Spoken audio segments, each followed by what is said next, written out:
नमस्कार. BA भाग 2च्या अर्थशास्त्र या विषयामध्ये या आधीच्या व्हिडिओमध्ये आपण स्थूल अर्थशास्त्र आणि सूक्ष्म अर्थशास्त्र यातील फरक अभ्यासला होता. आता पहिल्याच युनिटमध्ये दुसरा भाग आहे तो म्हणजे राष्ट्रीय उत्पन्न, ज्यालाच नॅशनल इन्कमसुद्धा म्हटलं जाते. आता आपल्याला माहीत आहे की कोणत्याही देशाच्या अर्थव्यवस्थेत राष्ट्रीय उत्पन्नाला अतिशय महत्त्वाचं स्थान आहे. कारण ज्या देशाच्या राष्ट्रीय उत्पन्न जास्त असेल तो देश विकसित समजला जाते. ज्या देशाचं राष्ट्रीय उत्पन्न कमी असेल तो विकसनशील किंवा अविकसित देश समजला जाते. कारण राष्ट्रीय उत्पन्नाच्या दर्जावरून देशाच्या जनतेचा किंवा देशातील लोकांचा राहणीमानाचा दर्जा कसा असते अवलंबून असते.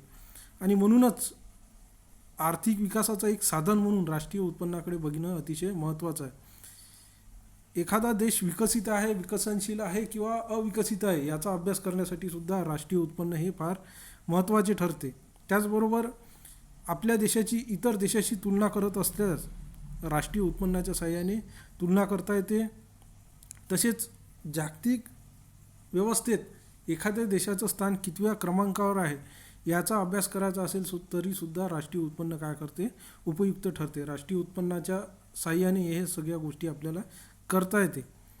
म्हणूनच अर्थशास्त्रामध्ये स्थूल अर्थशास्त्रात आपल्याला माहीत आहे की व्यापक स्वरूपाचा अभ्यास केला जाते आणि म्हणूनच राष्ट्रीय उत्पन्नाचा अभ्याससुद्धा कशात केला जाते स्थूल अर्थशास्त्रात केल्या जाते.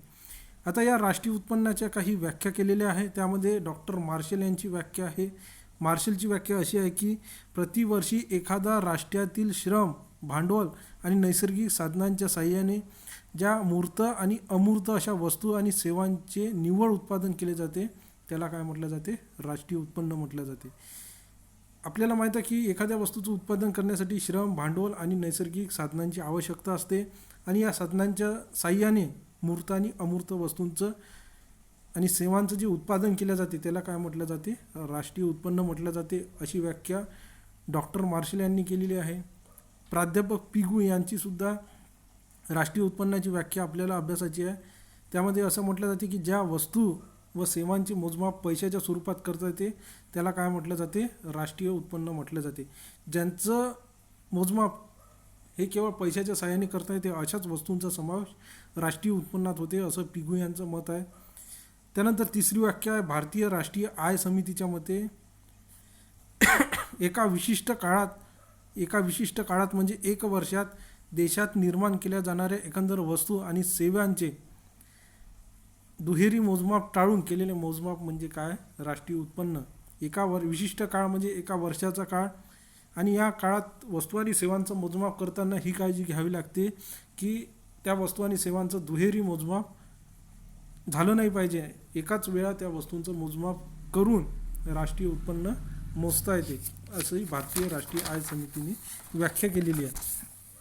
तर वरील व्याख्येवरून आपल्याला असं म्हणता येईल की राष्ट्रीय उत्पन्न हे 1 वर्षाच्या कालखंडात देशात तयार झालेल्या वस्तू व सेवांच्या बाजारातील मूल्य विचारात घेऊन मोजणी करून आलेल्या उत्पन्नाची काय असतात बेरीज असतात. तर अशा प्रकारे या राष्ट्रीय उत्पन्नाची आपल्याला व्याख्या करता येते. त्याच्यानंतर आपल्याला राष्ट्रीय संपत्ती, नॅशनल वेल्थ आणि राष्ट्रीय उत्पन्न यातील फरकसुद्धा आपल्याला अभ्यासाचा आहे. आता राष्ट्रीय संपत्ती म्हणजे काय होते एका विशिष्ट वेळी एखाद्या देशातील लोकांजवळ असणाऱ्या वस्तूंचा साठा म्हणजे काय होते राष्ट्राची संपत्ती. एका विशिष्ट वेळी एखाद्या देशातील लोकांजवळ असणाऱ्या वस्तूंचा साठा म्हणजेच काय होते संपत्ती, राष्ट्रीय संपत्ती. तर राष्ट्रीय उत्पन्न म्हणजे एखाद्या विशिष्ट कालावधीत मानवी गरजा पूर्ण करण्यासाठी आवश्यक असणाऱ्या वस्तू व सेवाचे उत्पादन करण्याची अर्थव्यवस्थेची उत्पादक शक्ती.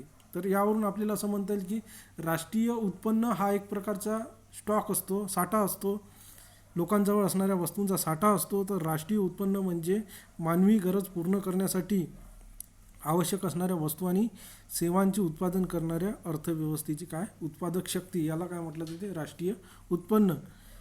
तर अशा प्रकारे राष्ट्रीय संपत्ती हा एक साठा आहे तर राष्ट्रीय उत्पन्न काय प्रवाह आहे जे मानवाच्या गरजा पूर्ण करण्यासाठी वस्तूंचे उत्पादन केले जाते आणि त्याचं वितरणसुद्धा मानवामध्ये केलं जाते म्हणून त्याला काय म्हटलं जाते प्रवाह म्हटलं जाते. तर या व्हिडिओमध्ये आपण राष्ट्रीय उत्पन्न ही संकल्पना अभ्यासली. पुढील व्हिडिओमध्ये आपल्याला राष्ट्रीय उत्पन्नाच्या काही संकल्पना आहेत एकूण 5 संकल्पना आहे त्या आपल्याला अभ्यासाच्या. धन्यवाद.